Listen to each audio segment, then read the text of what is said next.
اعوذ باللہ من الشیطان الرجیم بسم اللہ الرحمن الرحیم الحمد للہ رب العالمین وصلی اللہ علی محمد وآلہ الطاہرین اللہم صلی علی محمد وآل محمد وعجل فرجہم. السلام علیکم ورحمۃ اللہ وبرکاتہ. وعلیکم السلام. وعلیکم السلام ورحمۃ اللہ وبرکاتہ. الحمد خیریت سے آپ سب لوگ؟ انما فاطمہ ظرفیشہ میں بلچیس ٹھیک میں ہے.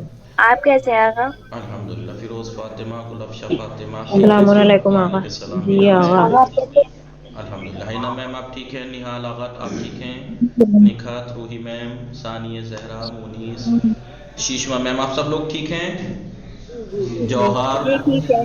جوہر آپ ٹھیک ہیں؟ علی جی عباس، آقا وسیم الحمدللہ. اور افنان. ہماری گفتگو کس چیز کے بارے میں چل رہی تھی؟ ہماری گفتگو کا عنوان تھا جی چغل خوری تھی. چغل خوری کے بارے میں ہم نے گفتگو کی کہ چغل خوری ایک بیماری ہے، اور جس انسان کے اندر یہ بیماری ہوتی ہے وہ بیمار انسان ہوتا ہے. لہذا یہ بیماری ایسی بیماری ہے کہ جو اپنے ساتھ ساتھ کئی بیماریاں لے کر آتی ہے. چغل خوری سے کیا ہوتا ہے؟ کیونکہ ہمارا معاشرہ اور ہمارا سماج آپ سب لوگ جانتے ہیں اعتماد پہ قائم ہے، ایک دوسرے کے اوپر بھروسے کے اوپر ہی ہمارا سماج قائم ہے. لیکن جب چغل خوری ہونے لگتی ہے تو پھر ایک دوسرے پر سے اعتماد ختم ہوتا ہے، یہ گناہ آتا ہے. دوسرا، سوء ظن پیدا ہوتا ہے، ایک دوسرے کے بارے میں غلط خیالات پیدا ہونے لگتے ہیں، یہ بھی ایک گناہ ہے، کیونکہ قرآن مجید میں منع کیا ہے ان بعض الظن اسم. جی اجتنبوا کثیرا من الظن، بہت سے گمانوں سے بچو. سورہ حجرات میں نے بتایا کہ خدا نے بدگمانیوں سے منع کیا ہے، یہ گناہ آتا ہے. پھر جب بدگمانیاں ہوتی ہیں تو اب مجھے اگر کسی کے بارے میں برا گمان آیا ہے تو ظاہر سی بات ہے میں اسے پتہ لگانے کی کوشش کروں گا. تو اور خداوند عالم نے جاسوسی کو بھی منع کیا، ولا تجسسوا، مومنین کی جاسوسی نہ کرو، ان کے تلاش میں مت رہو ان کی باتوں کی. جی جب جاسوسی ہوگی پھر کیا ہوگا؟ پھر غیبت بھی آئے گی، غیبت ہوگی پھر. لہٰذا یہ ایک گناہ، ایک بیماری چغل خوری سے کتنی بیماریاں اور کتنے بڑے بڑے گناہ ساتھ آتے ہیں، اس لیے اس کو بیماری کہا گیا ہے. اور جس کے اندر یہ چغل خوری جیسی بری اور پست صفت پائی جاتی ہے اسے بیمار سے کہا گیا. اور یہ فساد برپا کرنے والا ہے، جسے قرآن مجید میں کہا ہے نا فساد چاہتے ہیں یہ لوگ، مومنین کے درمیان چاہتے ہیں کہ فساد پھیلے، یہ ان لوگوں میں سے ہیں. اور لہم عذاب علیم، ان کے لیے دردناک عذاب ہے.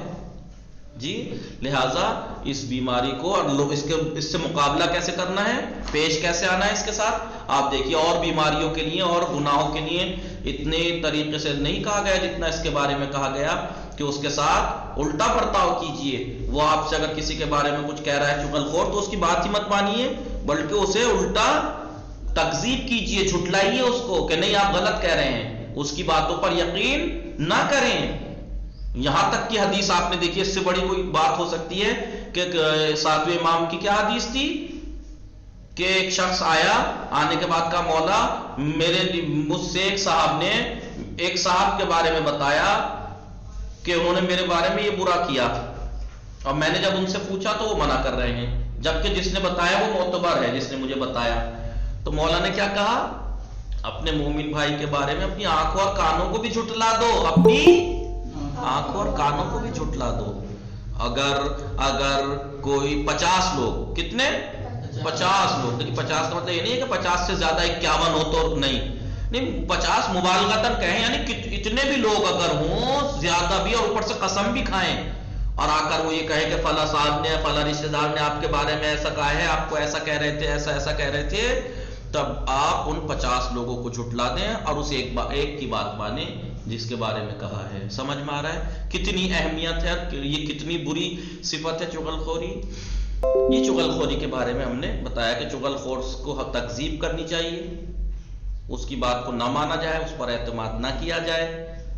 اور اب اس کے لیے ایک عالم کا وہ بھی بتایا تھا واقعہ، مولا کائنات کا بھی ایک واقعہ بتایا کہ ایک شخص نے چغل خوری شروع کر دی. تو آپ نے کہا بھائی جو تو نے جو کچھ کہا ہے ہم اس کے بارے میں تحقیق کریں گے، اگر تیری بات سچ نکلی تو تجھ سے ناراض ہو جائے گی، اور اگر جھوٹی نکلی تو تجھے سزا دی جائے گی. اب بتا تجھے کیا کرنا ہے، یا معافی چاہتا ہے؟ کہا کہ مولا معاف کر دو تو معاف کر دیا. لہٰذا چغل خوری کے ساتھ ایسا برتاؤ کرنا چاہیے. کیسا؟ سامنے سے اسے تکذیب کرنی چاہیے, جھٹلانا چاہیے کہ تم پست ہو, تم جھوٹ کہہ رہے ہو, تم سچ بھی اگر کہہ رہے ہو تو ہم تم سے ناراض ہو جائیں گے کیونکہ تم بیمار ہو, تم بیمار ہو. ٹھیک ہے, یہ تھی چغل خوری کے بارے میں ہم نے پڑھا تھا. آج تمسخر اور استہزاء کے بارے میں. تمسخر اور استہزاء, تمسخر جانتے ہیں آپ, ایک ہوتا ہے مذاق کرنا, ایک ہوتا ہے مذاق اڑانا. یہ تمسخر اور استہزاء کے معنی مذاق اڑانا ہے. مذاق کرنا جو اسلامی دائرہ ہے, اس حدیں ہیں, باؤنڈریز ہیں, اس کے اندر رہتے ہوئے مذاق کرنا عبادت ہے, بلکہ مومن کی علامت ہے.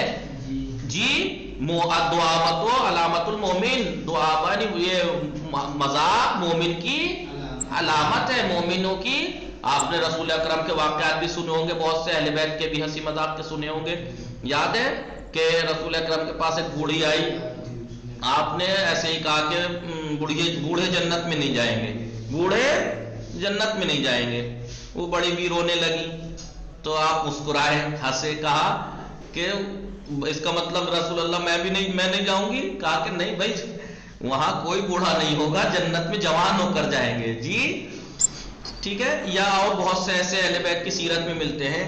تو یہ مومن کی علامت ہے, بلکہ یہاں تک کہا گیا مذاق مومن کی علامت ہے, دلوں کو زندہ رکھتا ہے. لیکن ایک ہوتا ہے مذاق اڑانا, اور ہم مذاق اڑانے کو مذاق سمجھتے ہیں, ہم مذاق اڑانے کو مذاق سمجھتے ہیں. لہذا مذاق کرنا اگر مومن کی علامت ہے تو مذاق اڑانا گناہ ہے, مذاق اڑانا گناہ ہے. تو آپ نے دیکھا ہوگا بہت سے لوگ ایک ہنسنے ہنسانے کے لیے کیا کرتے ہیں, اسے دیکھو کوئی مثلا کسی اس کا جسمانی عیب ہے, ابھی کوئی پروگرام ہو رہا ہے, سب جمع ہیں, تو کسی کی نقل اتاری جائے گی, کسی کی نقل اتاری جائے گی, اس کی طرح چل کے دکھایا جائے گا, اس کی طرح بول کے دکھایا جائے گا, وہ کیسے ڈانٹتا ہے, ایسے کو کیسے کیا کرتا ہے, سب اس کی ایک دوسرے کو ہنسایا جاتا ہے. یہ کیا ہے, یہ اس سے مومن کی توہین ہوتی ہے. اور خداوند عالم کیا کہہ رہا ہے, العزت للہ وللمؤمنین, عزت اللہ کے لیے اور مومنین کے لیے ہے. اس سے توہین ہوتی ہے, کسی بھی مومن کی توہین قطعاً حرام ہے, کسی بھی مومن کی توہین قطعاً حرام ہے. جی ہوتا ہے نا کہ ہم ایک دوسرے کے ساتھ بیٹھے ہوتے ہیں, مذاق کر رہے ہوتے ہیں, تو ہم ایک دوسرے کے مذاق اڑانے لگتے ہیں, مذاق اڑانے لگتے ہیں, یہ قطعاً جائز نہیں. ہنسنے ہنسانے کے لیے کسی شخص کا مذاق اڑانا یا اس کی اخلاقی, مثلا کوئی انسان ہے, اس کا اخلاق ایک طرح کا ہے, اس اخلاق کی مذاق اڑانا. جی, اور جسمانی صفت یا کوئی جسمانی ایسی صفت ہے اس کے اندر, بولتے میں مثلا اس کی آنکھ بند ہوتی ہے, منہ ٹیڑھا ہوتا ہے بولتے وقت, یا ہقلاتا ہے بولتے وقت, یا توتلا ہے مثلا بولتے وقت, یا ٹوٹرا ہے مثلا بولتے وقت. ایک توتلا ہوتا ہے, ایک ٹوٹرا, آپ جانتے ہیں توتلا ٹوٹرا؟ ایک توتلا ہوتا ہے جو تے ہی بولتا ہے, ایک ٹوٹرا ہوتا ہے جو ٹے بولتا ہے زیادہ تر, تو ٹومیٹا ٹیراٹا ایسے بولتا ہے وہ. اور ایک توتلا ہوتا ہے تو جانتے ہی ہیں آپ. ٹھیک ہے, سمجھ میں آ رہا ہے آپ لوگوں کے؟ اب یہ مت کہنا کہ میں کسی کی مذاق اڑا رہا ہوں, نہیں, میں مذاق نہیں اڑا رہا, میں آپ کو بتا رہا ہوں, میں کسی کی ایک کس نارملی ایک بات بتا رہا ہوں. اور جسمانی صفت کی نقل کرنا حرام ہے, حرام ہے. مثلا کہ دیکھو اس کی چال, دیکھو اس کی چال چل کے دکھائیں گے اس کی, یہ کیا ہے, حرام ہے, کیونکہ اس سے اس کی توہین ہوتی ہے. لیکن دیکھیں, میں پہلے عرض کر دوں, بعض ٹائم بہت سے لوگوں کو دیکھا ہوگا آپ نے, سب جمع ہے, وہ خود بھی ہے جس کی نقل اتاری جا رہی ہے, اب وہ ہنس رہا ہے, وہ خود خوش ہے. ٹھیک ہے, کہ یہ صرف ہنسنے ہنسانے کے لیے, باقی کچھ نہیں, اسے بھی کوئی اعتراض نہیں ہے. تو وہ کہتا ہے کہ نہیں کوئی بات نہیں ہے, میں وہ مثلا کہہ دیا کہ بھائی دیکھو میں آپ کی نقل اتارنے جا رہا ہوں, اب آپ راضی ہیں؟ تو پوچھ لیا مثلا کہ ہاں بالکل کوئی اتاریے, اترواتے. ہوتا ہے نہیں ہوتا ہے, بعض ٹائم جب ہم جمع ہوتے ہیں, بعض ٹائم کچھ بزرگ ہوتے ہیں, سب جمع ہیں, خوش ہیں, نہ ایسی بات آتی ہے, تو ایک ہے کہ جو مسخرہ ہے مجھ جیسا مثلا, تو اس سے کہیں گے یار بھائی اس کی نقل اتارو یار, تو وہ کہے گا ہم نہیں بھائی دیکھو غلط بات ہے, مذاق نقل نہیں اتارنی چاہیے کسی کی. تو اس سے کیا کہیں گے, میں وہ کہا نہیں میں راضی ہوں, کوئی بات نہیں ہے. تو یہ دیکھیے وہ اس چیز میں نہیں آئے گی.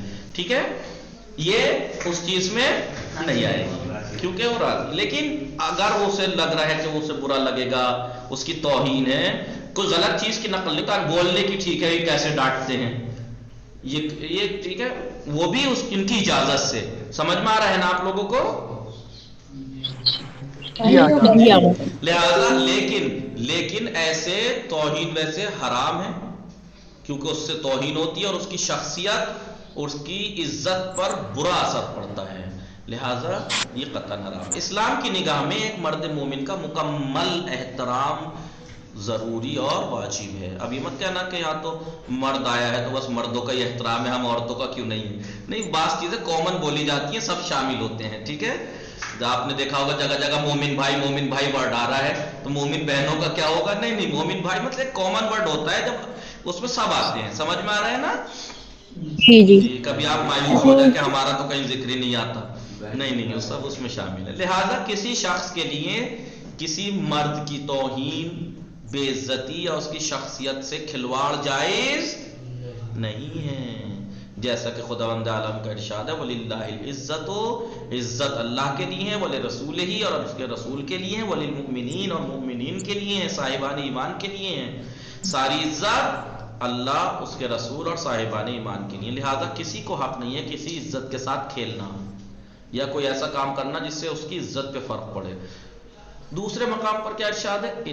بسم اللہ الرحمن الرحیم، ان الذین آمنوا، وہ لوگ کہ جو ایمان لائے، وہ عملوا الصالحات، اور انہوں نے نیک اعمال انجام دیے، اولئک ہم خیر البریہ، وہ بہترین خلائق ہیں، بہترین مخلوق ہیں. اور بے شک جو لوگ ایمان لائے انہوں نے نیک اعمال کیے ہیں، وہ بہترین خلائق ہیں، بہترین مخلوق ہیں.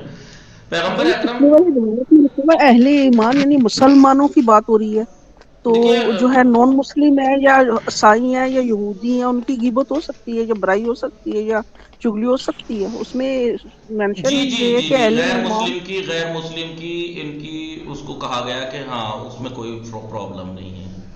لیکن بعض ٹائم ضروری نہیں ہے کہ ایمان ہو تبھی نہیں. بعض ٹائم آپ نے دیکھا ہمارا سماج اور معاشرے اور محلے میں سب طرح کے لوگ رہتے ہیں، تو جس سے ماحول ٹوٹ سکتا ہو، نظام ٹوٹ سکتا ہو، نظام درہم برہم ہو سکتا ہو، سماج کو فرق پڑتا ہو، تو وہاں پہ نہیں کر سکتے، وہاں پر ایسا نہیں کر سکتے. اس کی کچھ شرط و شروط اوپر غیبت کے درس میں بیان کیے ہیں. پہلی بات تو اس میں وہاں البتہ کہا گیا ہے کہ ایمان شرط ہے، اس میں کہا تھا نہیں کہ کسی مومن بھائی کی غیر موجودگی میں، تو پہلی شرط کیا تھی؟ مومن. جی. پیغمبر اکرم صلی اللہ علیہ وآلہ وسلم کا ارشاد ہے ان اللہ جل ثناؤہ یقول وعزتی وجلالی، یعنی ان اللہ، خداوند عالم ارشاد فرماتا ہے، یقول فرماتا ہے، وعزتی وجلالی، میری عزت اور میری جلال کی قسم، ما خلقت من خلقی خلقا، میں نے کسی مخلوق کو ایسا پیدا نہیں کی، میں نے کوئی مخلوق ایسی پیدا نہیں کی، احب الی من عبدی المومن، میرے مومن بندے جیسی میں نے کوئی چیز خلق، زیادہ محبوب چیز میں نے خلق نہیں کی. یعنی خداوند عالم کی سب سے محبوب مخلوق مومن ہیں، بندے مومن ہیں. میری عزت و جلال کی قسم میں نے کوئی مخلوق ایسی پیدا نہیں کی ہے جو مجھے میرے بندے مومن سے زیادہ محبوب ہو. یعنی سب سے زیادہ محبوب خدا کو کون ہے؟ سب سے زیادہ پیارا بندے مومن. لہذا کسی کو حق نہیں ہے کہ اس کی شان میں کوئی گستاخی کرے، اس کی عزت کے ساتھ کھیلے. جناب جابر ابن عبداللہ الانصاری، آپ نے سنا ہوگا، بہت مشہور صحابی، وہ بیان فرماتے ہیں کہ پیغمبر اکرم نے کعبے کی طرف دیکھ کر اس سے فرمایا، کس سے؟ کعبے سے کہا، مرحبا بک من بیت، اے بیت، اے گھر، مرحبا، تیرا کیا کہنا، ما اغتبک واعظم حرمتک علی اللہ. جی کیا کہا؟ ما اغبتک واعظم حرمتک علی اللہ، تیرے اللہ کے نزدیک کتنی عظمت، کتنا مرتبہ ہے. اے گھر، اے بیت، مرحبا، تیرا کیا کہنا، تیرے کتنی عظمت، تو کتنا عظیم ہے، خدا کے نزدیک تیرا کتنا مقام اور مرتبہ ہے. لیکن پھر کیا فرماتے ہیں؟ واللہ للمؤمن اعظم حرمتا منک، خدا کی قسم مومن کی حرمت اور احترام تجھ سے زیادہ ہے، مومن کی عزت اور احترام تجھ سے زیادہ ہے۔ دیکھیے بیت خدا سے بھی مومن کی احترام و مقام و منزلت کہیں زیادہ ہے۔ کیا کہا خانہ خدا سے مخاطب ہو کے رسول نے؟ اے خانہ، اے بیت، تیری عظمت مرحبا، تو کتنا عظیم ہے، تیری کیا مقام اور منزلت ہے اللہ کے نزدیک، لیکن خدا کی قسم مومن کی حرمت اور احترام تجھ سے کہیں زیادہ ہے۔ لأن اللہ حرم منک واحدۃ، اللہ اکبر۔ کیا کہا؟ اس لیے کہ خداوند عالم نے تجھے ایک اعتبار سے کیا کیا ہے؟ حرما یعنی محترم قرار دیا ہے، ایک اعتبار سے کہ تو خدا کا گھر ہے، تو خدا کا گھر ہے، اس اعتبار سے مثلا تجھے قابل احترام بنایا گیا ہے۔ لیکن وَلِلْمُؤْمِنِ ثَلَاثَةً، لیکن مومن تین اعتبار سے بلند اور بالا اور محترم ہے۔ کون کون سی؟ مالہ و دمہ، مالہ و دمہ وَأَن يَظُنَّ بِهِ ظَنُّ السُّوء۔ تیرا احترام ایک اعتبار سے ہے، تیرا احترام ایک اعتبار سے، لیکن مومن کا تین اعتبار سے ہے، اس کے مال کے اعتبار سے، اس کے خون کے اعتبار سے، یہ کہ اس کے بارے میں کوئی برا گمان کرے، یعنی اس کے مال کے اعتبار سے محترم ہے، یعنی کسی کو حق نہیں ہے کہ اس کے مال کے ساتھ چھیڑ چھاڑ کرے، کسی کو حق نہیں ہے کہ اس کے مال میں دست درازی کرے۔ دمہ، اس کا خون، کسی کو اختیار نہیں ہے کہ اس کے خون پہ دست درازی کرے، یعنی اسے قتل کرے، اسے مارے، ایسا کسی کو حق نہیں ہے۔ لہٰذا آپ نے سنا ہوگا، آپ ایک حدیث آئے گی یا آ چکی ہے سورہ حجرات میں آپ نے پڑھی ہوگی، حدیث آئی ہے اسی میں، قرآن حدیث اس میں تفسیر میں کیا ہے؟ مالہ دمہ عرضہ، مومن کی کچھ چیزیں ایک دوسرے مومن پر حرام ہے، اس کا مال، اس کا خون، اس کی آبرو، اس کا مال، اس کا خون، اس کی آبرو حرام ہے ایک دوسرے کی۔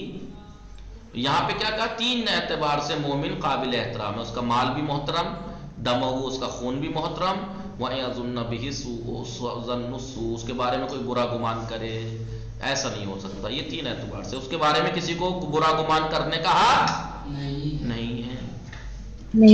اے بیت مرحبا، تیرا کیا کہنا، تو کتنا عظیم ہے، اور خدا کے نزدیک تیرا کیا مقام و مرتبہ ہے، خدا کے نزدیک تیرا کیا مقام و مرتبہ ہے۔ لیکن خدا کی قسم مومن کی حرمت اور احترام تجھ سے کہیں زیادہ ہے، کیونکہ خداوند عالم نے تجھے تو صرف ایک لحاظ سے محترم قرار دیا ہے، اور مومن کو تین اعتبار سے محترم بنایا ہے، مال، جان، اور یہ کہ کوئی شخص اس کے بارے میں سوء ظن رکھے۔ امام محمد باقر علیہ السلام نے فرمایا، بسم اللہ الرحمن الرحیم، ان اللہ عز وجل اعطى المؤمن ثلاثه خصال، بے شک اللہ عز وجل نے عطا کیا مومن کو ثلاثه خصال، تین خصلتیں، تین عادتیں مومن کو نعمتیں دی ہیں، یعنی تین خصلتیں، تین عادتیں، تین نعمتیں دی ہیں۔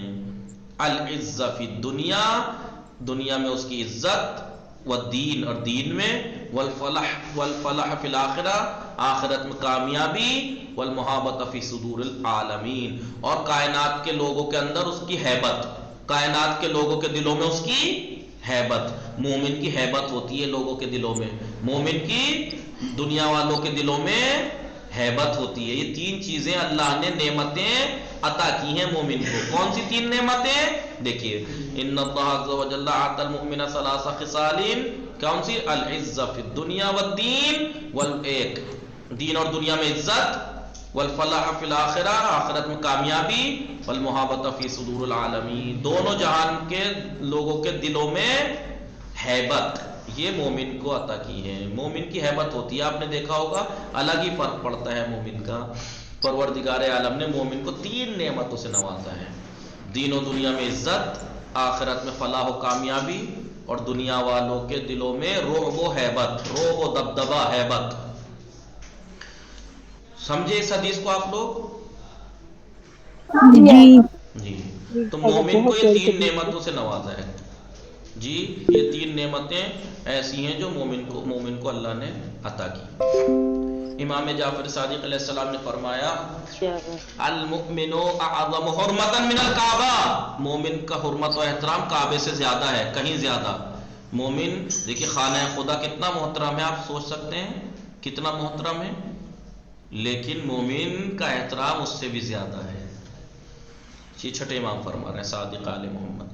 آپ ہی سے یہ بھی روایت ہے چھٹے امام ہی سے، قال اللہ عز وجل لیأذن بحرب منی من اذل عبدی المومن. اللہ اکبر. اللہ نے کیا کہا؟ لیأذن بحرب منی، وہ مجھ سے جنگ کے لیے آمادہ ہوا، منی مجھ سے، اللہ سے. کون؟ اللہ کیا کہتا ہے؟ وہ مجھ سے جنگ کے لیے آمادہ ہوا. کون؟ من اذل عبدی المومن، جو میرے مومن بندے کو ذلیل کرے. جو میرے مومن بندے کو ذلیل کرتا ہے وہ سمجھو مجھ سے جنگ کے لیے آمادہ ہوا ہے. جی وَلْيَأْمَنَا مِنْ غَضَبِي وَلْيَأْمَنَا مِنْ غَضَبِي مَنْ أَكْرَمَ عَبْدِيَ الْمُؤْمِنِ، اور وہ میرے غضب سے امان میں رہتا ہے. من اکرم عبدی المومن، جو میرا مومن بندے کا اکرام کرتا ہے، احترام کرتا ہے. تو جو میرے مومن بندے کا اکرام و احترام کرتا ہے وہ میرے غضب سے محفوظ رہتا ہے. لیکن جو میرے مومن بندے کو ذلیل کرے وہ گویا مجھ سے جنگ کے لیے آمادہ ہوا، مجھ سے جنگ کے لیے. اب آپ سوچئے، جو اللہ جس سے جنگ کے لیے تیار ہو اور جو اللہ سے جنگ کرنا چاہے تو جیت کس کی ہوگی اور کیا ہوگی؟ آپ سوچ سکتے ہیں. ذلیل اور رسوا کر کے رکھ دے گا، گھر کے اندر بھی ذلیل کر دے گا پروردگار ایسے انسان کو، اگر کسی مومن بندے کو کوئی ذلیل کرتا ہے تو. جس نے میرے کسی مومن بندے کی توہین کر کے اسے ذلیل کیا ہے وہ مجھ سے جنگ کے لیے تیار ہو جائے، اور جس نے میرے کسی مومن بندے کی عزت اور اس کا احترام کیا ہے وہ میرے غضب سے امان میں ہے. تو اب سوچئے کہ جو مومن بندے کو ذلیل اور رسوا اور توہین کر کے ذلیل کرتے ہیں وہ خوش ہوتے ہیں، لیکن یہ نہیں سوچ رہے کہ وہ جنگ کس سے کر رہا ہے. اس کا مقابل اللہ ہے، اور اللہ اسے ذلیل کرنے کے لیے پبلک میں نہیں، یہ نہیں ہے کہ پبلک کا محتاج ہے، پبلک ہوگی تب ذلیل، گھر میں بیٹھے بیٹھے ذلیل کر دے گا، گھر میں بیٹھے بیٹھے ذلیل کر دے گا پروردگار. مومن کی عزت و احترام کے بارے میں آیات و روایات میں جو تاکیدات موجود ہیں، آیات میں جو مومن کے احترام کے بارے میں کہا گیا ہے، روایات میں جو کہا گیا ہے، ان سے کسی مرد مومن کا استہزاء، مذاق اڑانے اور اس کی توہین کرنے کی برائی اور مذمت اچھے سے واضح ہو گئی کہ کتنا برا ہے کسی مومن کی مذاق اڑانا. اسی لیے قرآن کریم میں خداوند عالم کا ارشاد ہے، پروردگار عالم کا، یا ایھا بسم اللہ الرحمن الرحیم، یا ایھا الذین آمنو، اے وہ لوگ کہ جو ایمان لائے، اے مومنو. لا، سورہ حجرات کی آیت، لا یسخر قوم من قوم، کوئی کسی کی مذاق نہ اڑائے. کیوں؟ عسیٰ ان یکونوا خیرا منہم، ہو سکتا ہے وہ اس سے اچھے ہوں. میں کسی کی مذاق اڑاؤں مثلا، لیکن کیا وہ مجھ سے، کیا پتہ مجھ سے مقام و مرتبہ اس کا مجھ سے کہیں زیادہ ہو. ولا نساء من نساء، نہ ہی کوئی عورت کسی عورت کی مذاق اڑائے. عسیٰ ان یکن خیرا منہن، شاید وہ عورتیں ان سے بہتر ہوں. یہ سورہ حجرات کی آیت ہے. اے ایمان والو، خبردار، ایک قوم دوسری قوم کا مذاق نہ اڑائے کہ شاید وہ ان سے بہتر ہو، اور عورتوں کی بھی کوئی جماعت دوسری جماعت کا مذاق نہ اڑائے کہ شاید وہی عورتیں ان سے بہتر ہوں. دوسری آیت کریمہ میں دوسری ایک آیت ہے، اس میں مومن کے استہزاء کو، مومن کے مذاق اڑانے کو منافقین کا طریقہ بتایا گیا ہے کہ منافقین اڑاتے ہیں مومنین کا مذاق. وَإِذَا لَقُوا الَّذِينَ آمَنُوا، جب یہ منافق ملاقات کرتے ہیں مومنین سے، قَالُوا آمَنَّا، تو مومنوں سے کہتے ہیں ہم ایمان لے آئے. وَإِذَا خَلَوْا إِلَىٰ شَيَاطِينِهِمْ، اور جب یہ اپنے شیاطین آپس میں یہ جمع ہوتے ہیں، قَالُوا، اور یہ کہتے، تو یہ کیا کہتے ہیں، إِنَّ مَعَكُمْ، ہم تو تمہارے ساتھ ہیں. ہم تو مومنوں کا مذاق اڑا رہے تھے. وہ تو ان سے کہہ کے انما نحن المستہزئون. جب یہ صاحبان ایمان سے ملتے ہیں تو کہتے ہیں ہم ایمان لے آئے، اور جب اپنے شیاطین کی خلوتوں میں جاتے ہیں، اکیلے میں ہوتے ہیں، وہاں جاتے ہیں تو کہتے ہیں ہم تمہارے ہی پارٹی میں ہیں، ہم تو صرف صاحبان ایمان کا مذاق اڑاتے ہیں. جی، جو لوگ صاحبان ایمان کا مذاق اڑاتے ہیں، اللہ نے انہیں ایسی ہی صورتحال سے روبرو ہونے کی دھمکی دی ہے کہ جو لوگ مومنین کا مذاق اڑاتے ہیں ان کا مذاق خود اڑایا جائے گا، اور ان کے لیے دردناک عذاب کا اعلان کیا ہے. الذین یلمزون المطوعین من المؤمنین فی الصدقات والذین لا یجدون الا جہدہم فیسخرون منہم سخر اللہ منہم ولہم عذاب علیم. جو لوگ صدقات میں، نیکیوں میں فراخ دلی سے حصہ لینے والے جو مومن ہیں، جی، اور ان غریبوں پر جن کے پاس ان کی محنت کے علاوہ کچھ نہیں ہے ان پر الزام لگاتے ہیں. جو لوگ ان مومنوں پر جو فراخ دلی، کھلے دل سے نیکیاں کرتے ہیں، غریبوں کی مدد کرتے ہیں، ضرورتوں میں لوگوں کے کام آتے ہیں کھلے دل سے، جو لوگ ان کا مذاق اڑاتے ہیں، ان پر الزام لگاتے ہیں، وہ چوری کا ہے ان کے پاس جبھی تو کر رہے ہیں، ڈکیتی کا ہے، حرام کا مال ہے جو یہ اتنا بانٹتے ہیں لوگوں میں ضرورت کے نہیں. جو لوگ الزام لگاتے ہیں اور وہ ان غریبوں کے اوپر الزام لگاتے ہیں جو ان کے پاس محنت کے علاوہ کچھ نہیں ہے، ان پر جو بھی الزام لگاتے ہیں اور پھر ان کا مذاق اڑاتے ہیں تو خدا ان کا بھی مذاق بنا دے گا. سخر اللہ منہم، خدا ان کا مذاق بنا دے گا. اور اس کے بعد بڑا اور دردناک، لہم عذاب علیم، دردناک عذاب ہے ایسے لوگوں کے لیے. سمجھ میں آیا؟ ہمارے معاشرے میں کتنے لوگ ایسے بیچارے جو فراخ دلی سے نیک چیز سے کام لیتے ہیں، نیکیاں کرتے ہیں، تو ہم خود نیکی کرنے کے بجائے کیا کرتے ہیں؟ حرام کا آ رہا ان کے پاس. یہ کتنی آسانی سے کہہ دیتے ہیں ہم، پتہ نہیں وہ کتنا کیا کما رہا ہے، کیا ہمیں تھوڑی وہ ہے، کسی کو حق بھی نہیں ہے جاسوسی کرنے کا. لا تجسسوا. جی یہ ہمارا درس استہزاء کا ختم ہوا. خلاصہ یہ ہوا اس درس کا، مومنین پر الزام تراشی، مومنین پر الزام لگانا اور ایک دوسرے کی چغل خوری کرنا اور ان کے درمیان فتنہ انگیزی ایک حقیر پست کام ہے، فعل ہے.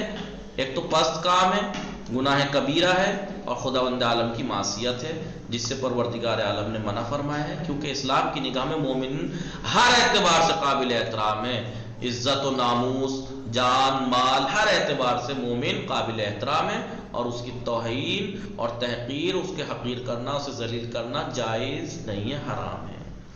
یہ درس سوال یہ، اسلام نے چغل خوری کو کیوں حرام قرار دیا ہے؟